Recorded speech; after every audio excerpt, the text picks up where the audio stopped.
So nice to see your faces. Beautiful. Thanks for coming. Well, my name's Amanda. I know many of you here, and I'm so happy that you're here.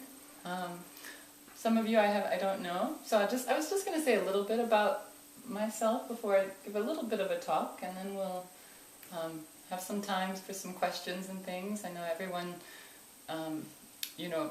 I have a lot of things I could talk about, but I have certain things that I thought might be nice to focus in on tonight. So, a very general talk on healthy living, and that was my topic. I was like, I'll just keep it really general, that way I can say whatever like kind of comes naturally.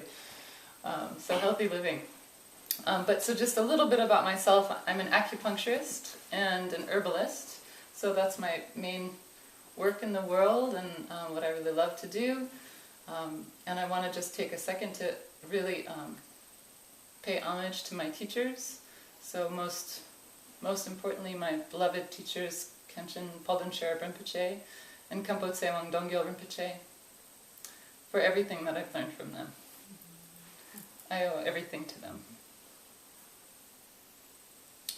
But then I've also studied with some other teachers in healing, and I just wanted to highlight someone that I've been studying with lately, who I'm very excited and enthusiastic about, Heiner Fruhoff. He's like, if you're interested in Chinese medicine at all, he's really at the cutting edge of Chinese medicine right now, and he's done so much. He's really like at the peak of his career, and I'm just learning a lot. I'm doing this kind of a 2-year herbal, specifically with herbal medicine with him.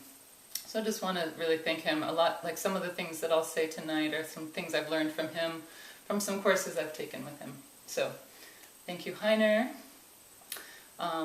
So I thought to just start with just giving a little bit of background, but to like really like get to the root of health, like the core of health. We could talk about all kinds of things, right? We could talk about foods, we can talk about herbs, and I do that a lot, and I love to talk about those things.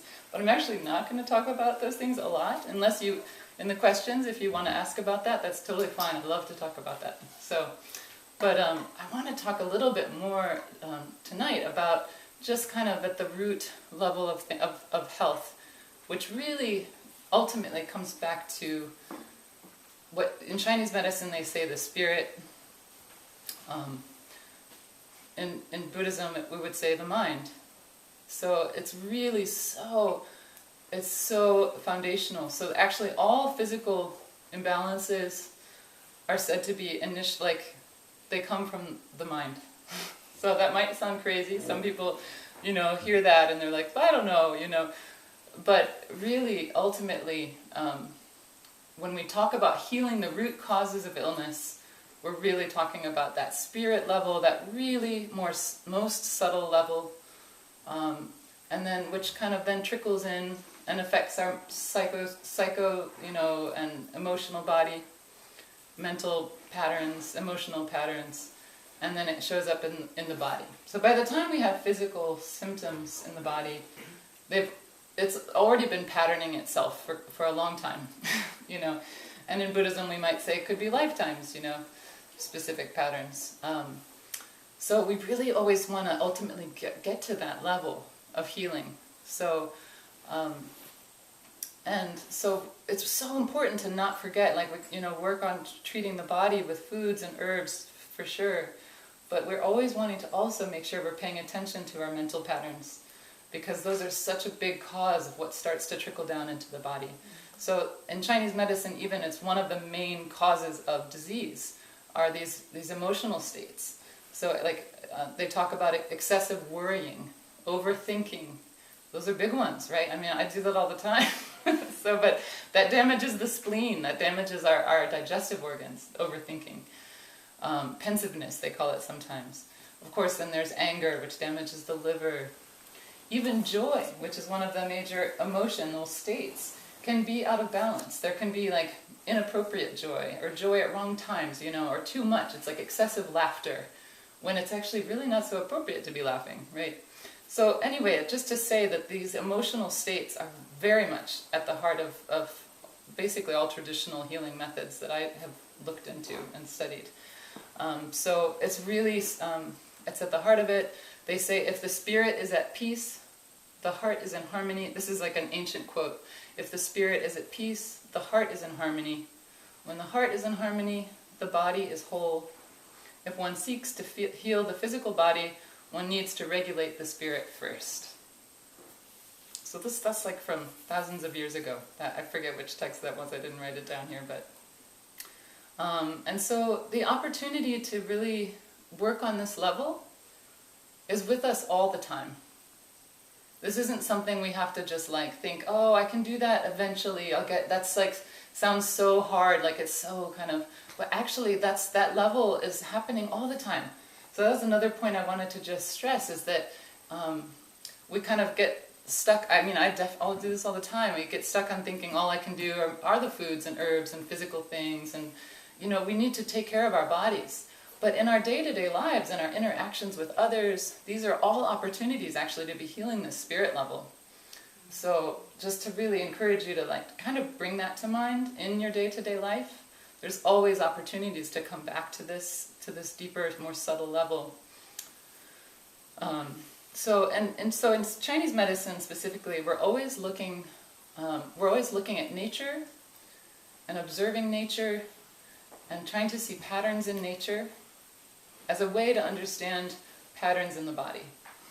Because it's a big philosophical view of the whole foundational view that everything that we see out in the outer world, all the elements, are exactly in our bodies. We're composed of those same elements. So the primary ones in Chinese medicine are water, earth, fire, air or metal, and then it depends on the system. Some, like in Tibetan medicine, we talk about space. But in Chinese medicine, those 5 includes metal and wood. Wood is the 5th element in Chinese medicine. So we're looking at these elements and seeing, like, really paying close attention. What are they? How do they behave in nature? What are they generating? Like, there's, this medicine comes from these, like, very detailed observations of nature. Like, what's happening in the seasons? What's happening in the daily clock, the 24-hour cycle, the monthly cycle, the 12-month cycle of the year. And Chinese medicine is really cool. This is something I haven't studied in even further detail, but they even break it down further than that. These beautiful, just like, okay, at the time when the crickets are singing this particular song, this is the time of this specific type of energy that's happening in the world. Wow. And if we can just harness, we can hone in on that. So we're always trying to be in harmony with nature. And basically, like, it's sort of like a statement of fact that the more we're not doing that, the more we're going to be out of balance. So sometimes if you feel in your life like, I don't really know what's what, like there's just so much going on, I just really encourage you, like, you don't need to know, like, with the mental conceptual mind. Spend time in nature, observe nature, and probably some of the answers will come to you, So the nature's just, it's so, in some ways we could say it's so simple, and yet it's so complex. All these things just happening all the time, and yet there's this beautiful harmony, right? Same in the body. It's just so phenomenal when you think about it. So these patterns, these are the patterns that we're looking at in Chinese medicine. We're working with these patterns. We're always trying to reestablish healthy patterns. And so when we make a diagnosis, it's actually what they call a pattern of disharmony. Because we want a pattern of harmony, but we can get out of harmony, right? So we try to locate very specifically, well, what's out of harmony? How is it not in balance? And how can we bring it back in balance? So for instance, like they say, if this one aspect of the body, they call it the Tai Yang, which is, it runs along our back and up into the back of the neck and over the head and into the eyes. But that part of our body is like very exposed to, it's exposed to the world, right? And they say that if that's really strong and healthy, we have really healthy boundaries, and our hands are warm, and this is warm, and we can come out and we can greet the world, and we're very well protected. But sometimes what can happen is if we're weak, the first signs that we can tell that something is kind of entering that we want to be guarded against is you'll get a stiff neck, or this aversion to wind and cold where that body contracts. once you first have those little symptoms like that, that's one of the key ones in Chinese medicine, that, okay, we need to be careful, get warm, go drink some tea, you know. So that's like the first kind of, some of the first signs that we can know that things are, our body's trying to tell us that, okay, we need to be careful, you know. A lot of times I'm recommending to people, don't forget to wear a scarf or a hat, you know. This is a very vulnerable area. So anyway, that's one of the first patterns, and then it unfolds from there. It goes deeper into the body.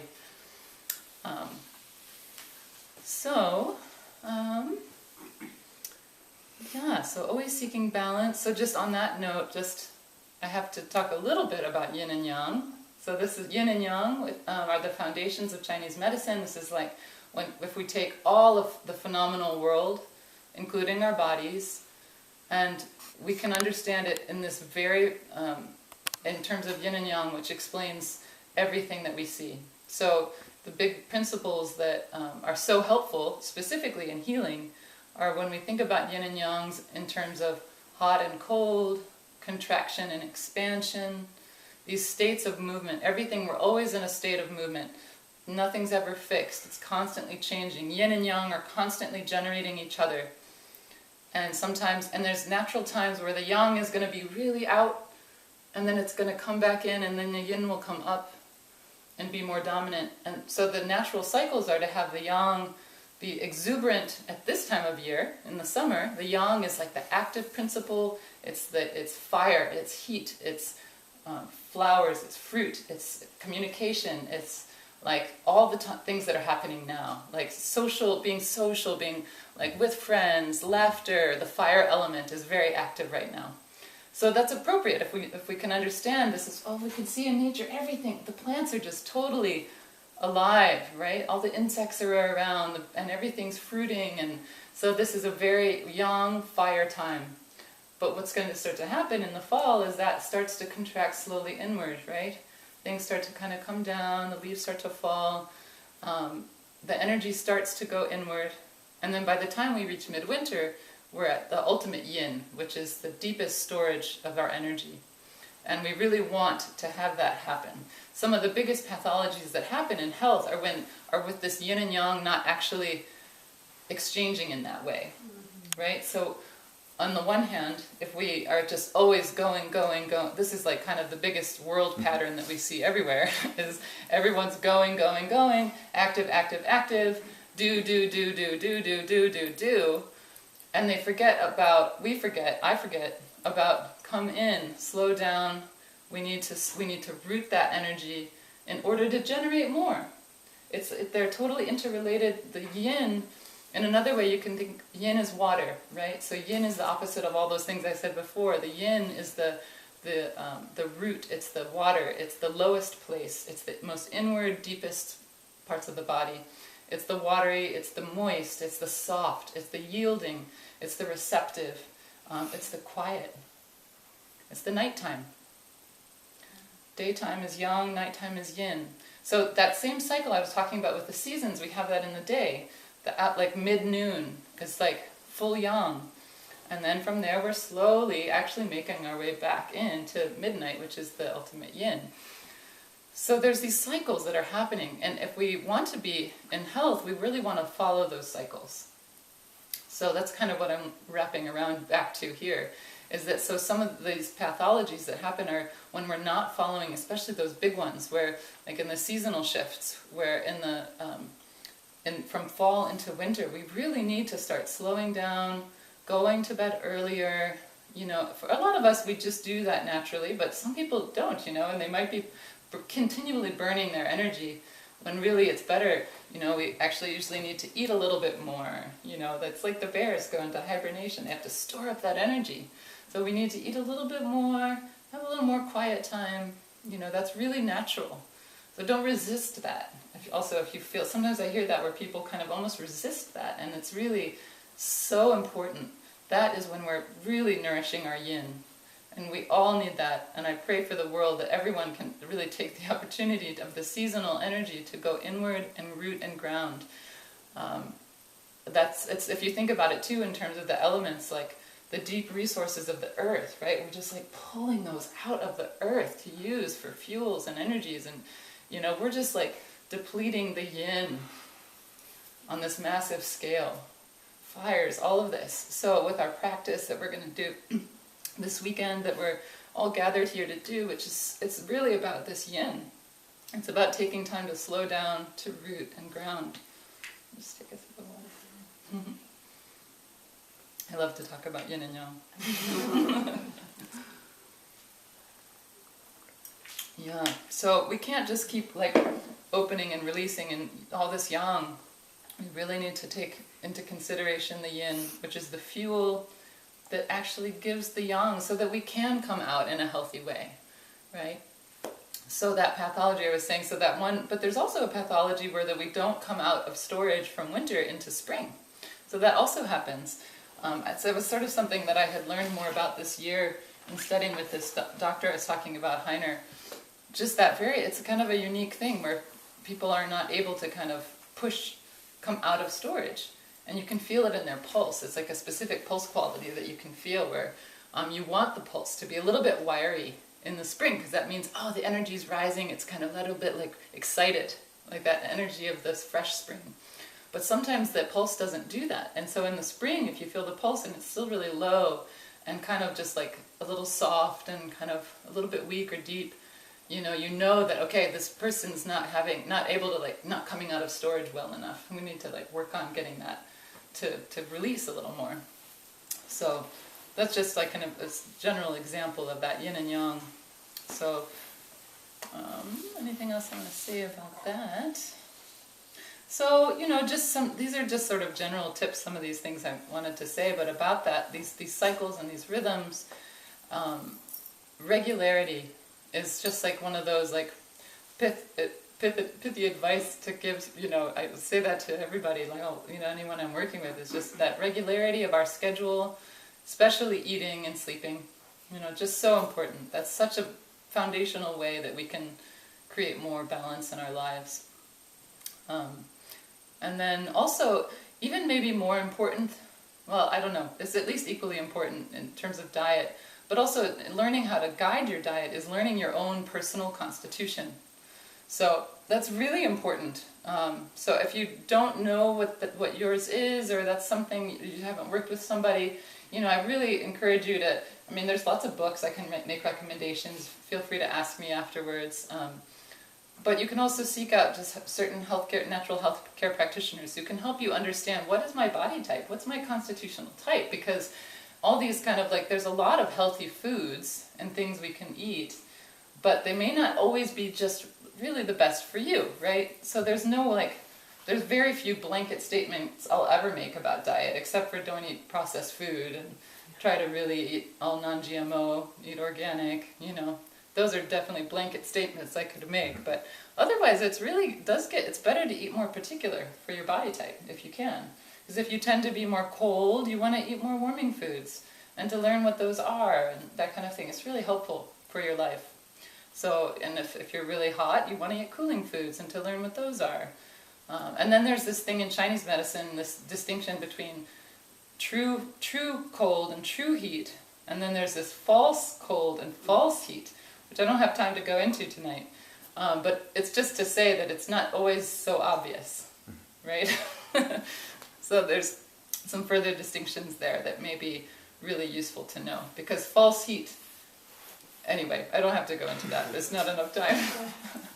So, all right, those are some of the basic things. And then I did want to just talk for a few minutes about this scary word. Dum dum dum. I don't know why. I thought, oh, maybe that you're not going to like this word. Discipline. Okay, so, sometimes if you hear that word, I don't know, you might think of your parents yelling at you, you got to do this, do that, whatever. That's not what I mean. I actually think discipline is very empowering. So I wanted to talk about discipline in that sense. If we want a certain result in our lives, we have to choose that, right? Mm-hmm. It sounds really basic. It is kind of in one way, but it can be really hard. But discipline is a choice. It's something we can choose to do. So when I talk about discipline, this is about like kind of choosing the things that are going to benefit us, that are good for us.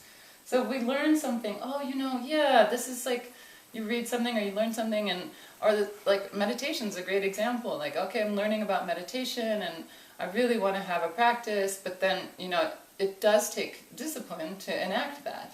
So we can learn some things, but I just really want to encourage you to think about discipline in this way. As actually, this is a place I have choice. I can actually choose things to change my situation. It's actually really empowering. And then you can feel really good about it afterwards, right? So one thing that I think is really good to have some discipline around is the media and technology in general. It's so sneaky. It's just like, in these moments in our day-to-day lives, like we may have these moments that we could call like neutral moments, where we're just sitting and like maybe we're tired or bored or whatever, and like the phone, right? Or whatever, usually it's a phone anymore. It's just pick it up and look at that. And that is, I think, a huge place to have some discipline around that. Like really make some like sharp, clear lines in your life. Like at this point of the night, especially at night and in the morning, I think to really just, and even, I don't know, consider making some more drastic changes with that to like pull back away from that, because it's artificial, right? It's this artificial interface. That's almost like the biggest part about it that makes me feel really uncomfortable. Is it's this fake interface. It's this screen that's literally like between you and what's in the world. It's like all around you that we just miss because it's like our attention just goes to that. And we lose so many opportunities to do something that's actually beneficial or good. So that I really would ask if you could work with that, because we all could benefit from that, So that's one thing. And then I think taking, with discipline also, just really taking the opportunity to, as much as possible, to cultivate more yin in your life, which is slowing down, softening, being more like water. And what does water do? Water seeks the lowest place, which is such a beautiful thing. Water seeks the lowest place. So if you want to cultivate more energy of water in your life, seek the lowest place. And you can think about what that means for you. So at any moment, we can choose to do these things. This is all within the realm of it's in our hands, right? We can choose. These are choices we can make. It can sometimes feel like we're just, I feel that a lot. Like, I just sort of feel almost, not victim's not quite the right word, but just like I just like can't, if I look at the news or whatever, like it can just feel so overwhelming. And I lose perspective. And part of that is that I've lost touch with what's really literally right in front of me, which is like the people in my life, or the earth that's right around me, this beautiful earth that's just right here. And so it's distorting, it's distorting. And the best things we can do are the things that are within our grasp, the people we can see and talk to, and to be in the present moment with them. It's just, that's so beautiful, right? To be able to just be in the present moment. And I think that's what we're all actually like longing for that, It's really unfortunate because the phones and all these things, these interfaces, it's like we want that richness, we want the juice of the present moment, but we're looking for it somewhere else, always looking for it out here. We forget to look inward, and we forget to also just look at like what's right around us, close, the close ones we have here.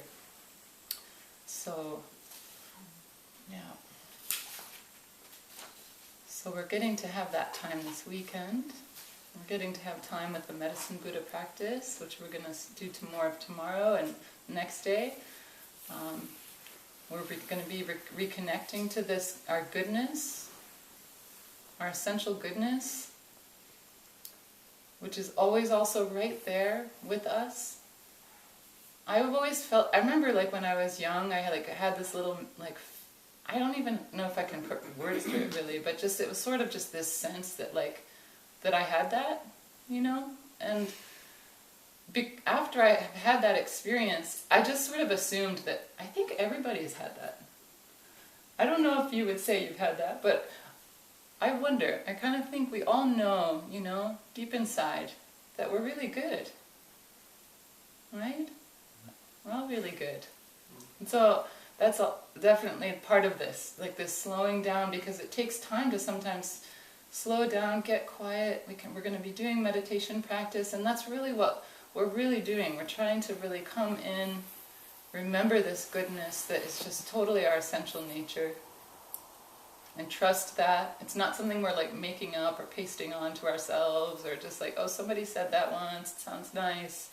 It's really, really, really, really true. So, starting from that place, being in the present moment, being with others, like these things are just so nourishing. This is really where the juice is in our life.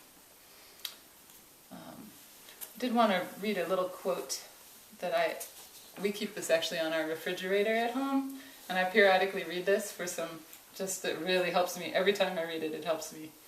So this is a quote from Trungpa Rinpoche.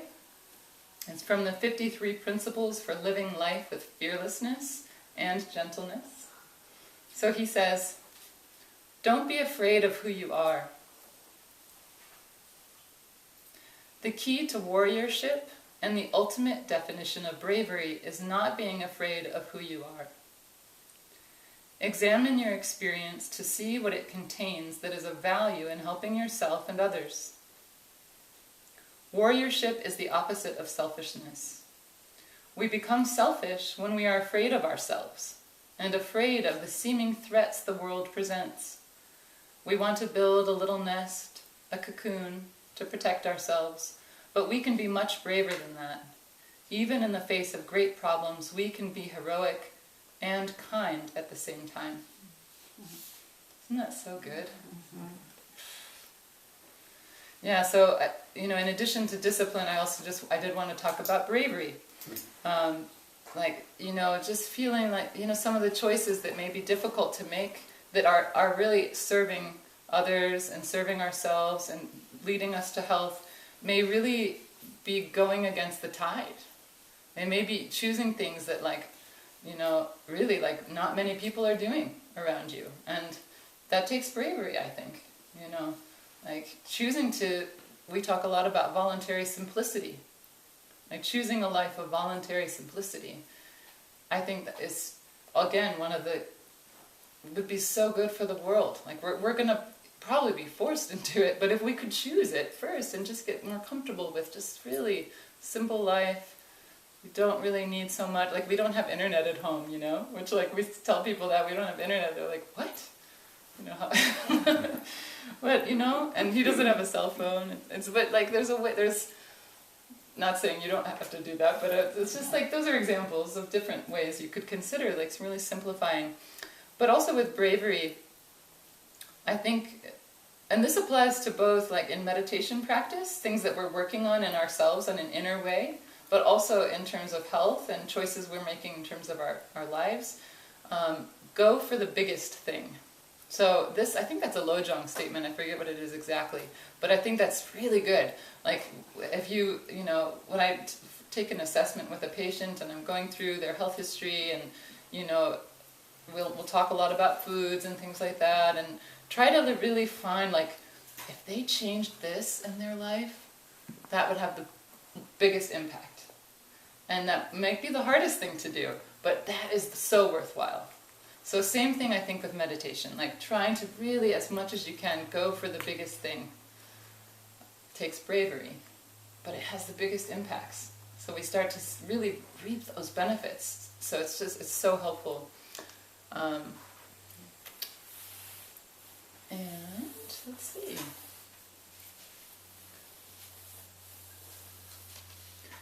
Kind of am thinking.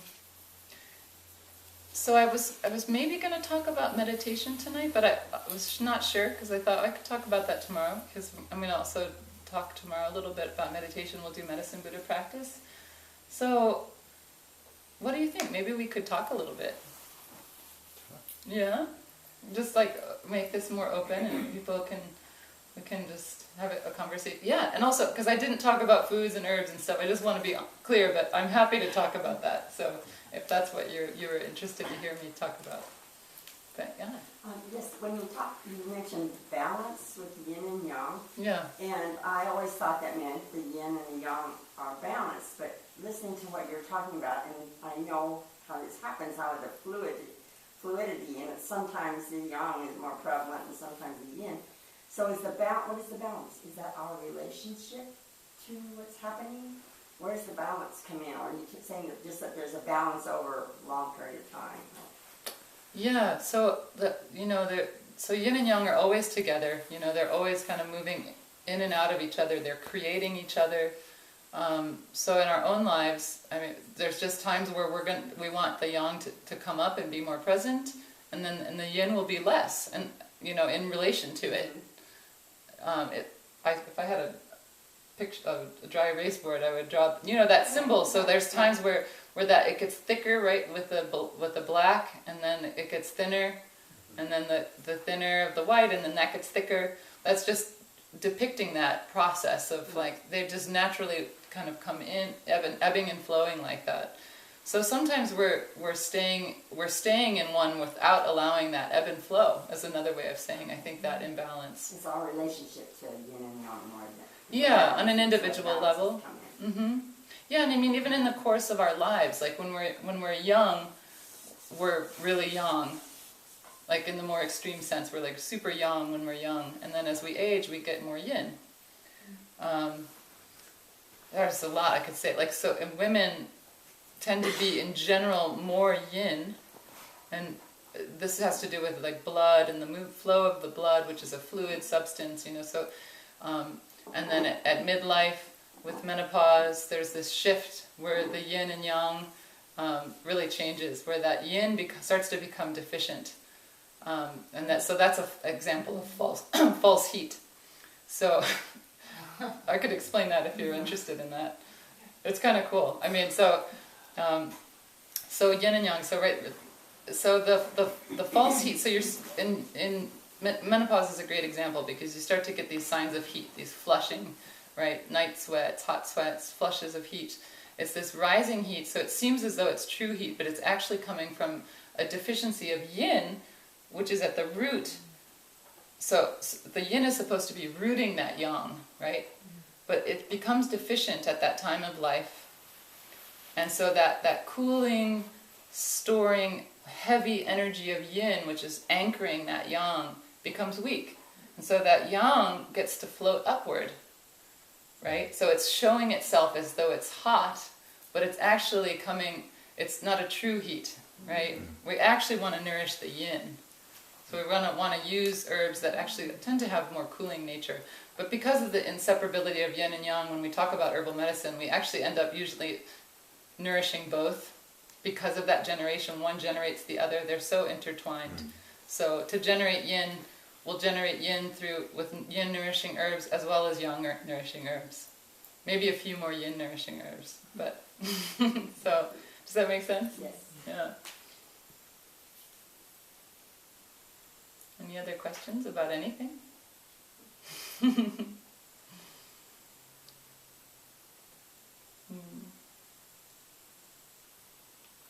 We also could do a little more meditation. Did you have a I have a question. Yeah. But it's very abstract and more of like a felt sense. Okay. Okay. So it's kind of a question about trust and power. So, and it's like specifically related to, it oftentimes feels like if there's a sense of being depleted, or like yang, I need to store, rest, rejuvenate. There's a lack of power, a lack of vitality, a lack of energy. It's a depleting. You meaning power like battery power? Like vitality, like life force, right? Not power over, but just general like health, vitality, thriving energy of a system. Yeah. So then it's a sense of the trust. So this is like speaking kind of whatever loosely. It'd be like, oh, I need to go grab some other energy from somewhere to increase the vitality, and I don't trust that the actual like vitality is already here. And so I have to go out to get some big version of a power, some obvious something like a power bar, like literally very obvious. I don't trust the quiet subtle, or you could say kind of the yin. So it needs to be like this blatant power thing. Yeah, You don't trust or in the quieter ways, in the more yin ways, in the like, in the yin side. Yeah. So like, would you just say something about that? Yeah. Yeah, I mean, it's just making me think about like cultural trends of just being, of like, you know, I don't know, just things you might see advertised a lot, just like fads and stuff, like, oh, like take this, go get this. I mean, there's a lot of things that are, I mean, they're really lovely, but they have been so commercialized, like matcha. I mean, it's great. Matcha's great. I love matcha too. But it's just like, do you know what I mean? Like, it's just sort of like grabbing, you know, from out here, right? Or like, let me go do this like really extreme cleanse or something, which I really am not a fan of that. You know, we have to like really be careful with like cleanses and stuff like that, especially if you're older, if you have, you know, any kind of weak digestion, like be really careful. Don't like just go taking tons of like dandelion root and, you know. So, yeah, so like I think this retreat we're having this weekend is like a perfect example of not doing that.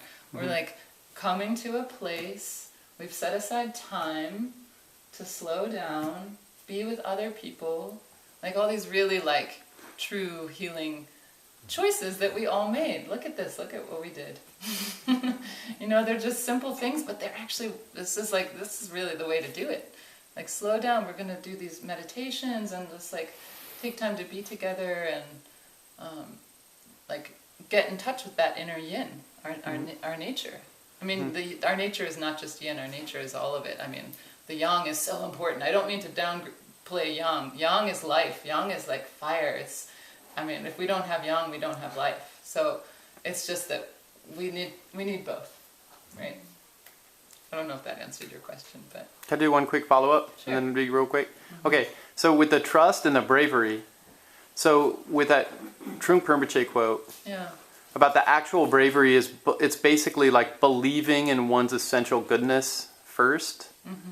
And so then I'm not trying to get it from somewhere else, so I can actually engage with kindness. Because it's a sense of abundance, and so it's a sharing response. So what would you recommend if that's not strong? If it's like, I can't trust, like, ooh, maybe if I get quiet and look, like, I won't find goodness. I'll not find that. What would you say about that? Yeah. I think that happens for some people. Yeah. I mean, you know, I think, you know, just to really encourage them that it is there, you know, to like try to be a good mirror. I mean, it depends on the context, right? If it was like a patient in my clinic, it's like trying to be a really good mirror for that person so that they can see that in themselves, you know. Because sometimes that comes from just like never having had that, you know, in their lives. So I think that's really about like love and compassion, you know. Because once, you know, you're generating love and compassion, like that naturally brings that, I think, that connection out. I guess that would be my answer. So like in whatever ways, whether that's ourselves trying to remember that goodness or helping someone else, it's really like trying to help to be loving. So then, you know, if you're loving with someone, their natural response is usually to be loving with you, right? So the more loving we can be, will be helpful. Yeah. Thank you. Yeah. We're in this space here, and it goes back to what you said about discipline and about choices. I think there are people who have this overriding the needs that they have had placed on themselves in society. If they're busy working and their values are such that they were overlooking this trust, and because they're having they're busy in the world, and they haven't even, whether they've given it time to think about what's good for me or not. The choices are oftentimes the external choices, and what's good for me is being a 24-hour broker, or the need that they have to work a lot to support their family and things, that they don't have the choice to say, this is not good for me. I need to realign my life so that I can hear what's, there's a lot of external factors that are keeping people from being able to affect this. But what you said before about sometimes you have to make difficult choices in order to take good care of yourself. Unfortunately, there's a lot of situations in life where people can't do that. So, as you said, you if they come to you, you do the best to show them. But I think in what Drapa was talking, it's just a lot of people don't have that mirror to be able to. So they reach for Power Bar because they've got to keep up that energy, or else they'll lose their job or lose their paycheck or things like that. So there's a lot of external factors that are hurting us all if we don't have the good fortune to be able to make those choices. Yeah, that's making me think about beauty and how like landscape is so important in terms of like affecting our mental state, and how so much of here it's so beautiful, right? So many places in the world, like cities and things, like it's just like people, like their whole day, like they don't see anything that's beautiful or natural. They go from like one thing to the next. It's like none of it is nature, none of it's beauty. It's like, so even like that could be something simple that someone could maybe choose to, like, okay, if I have to walk to work, maybe there's a way I can walk through the park, or even just something to make their home slightly like a little more beauty. Like that, I feel like that can help soften. It can help to kind of, we can kind of, in small ways, like create some of these outer circumstances to help lean in a little bit more to the yin. Do you think that the world itself kind of has maybe like that tendency of being sometimes a little bit more yin and sometimes a little bit more yang? You mean like the elements, the planet, or people? Or the people on people. Well, the planet too, in some ways it's kind of interconnected, Yeah. Like what you said, the elements. The ice caps are melting, all that stuff, the warming. It's just like truly, it's like so much this yang, release of yang. So the world is definitely more yang. For sure, that active principle. So it's just like burning, using up all of that. So, Thank you so much. This is so helpful and beautiful. Could you describe maybe the women's menstrual cycle in the framework of yin and yang? Maybe, sure. Because that would be helpful Yeah. too, right? Yeah. So, the 28-day cycle, which would be like a standard cycle for a woman. Of course, some women are shorter.